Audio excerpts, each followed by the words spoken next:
ভালোবাসা তো কোনো ধর্ম মর্ম বয়স আপন পরে এসব দেখে হয় না। তবে ভালোবাসার আগে জানা উচিত যে মানুষটাকে আমি ভালোবাসতে পারবো তাকে কি নিজের করে নিতে পারবো।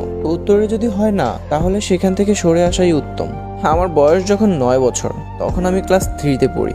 আমার আব্বু আম্মু আমাকে ছেড়ে ঢাকা চলে আসে। তারপর থেকে জীবনের কাহিনী শুরু। আমার নানা নানু আমাকে অনেক ভালোবাসতো। ঠিক কিছুদিন পরে আত্মীয়র মধ্যে আমার মামা মামির বিয়ে হয়। আমার মামা মামি আমাকে অনেক ভালোবাসতো।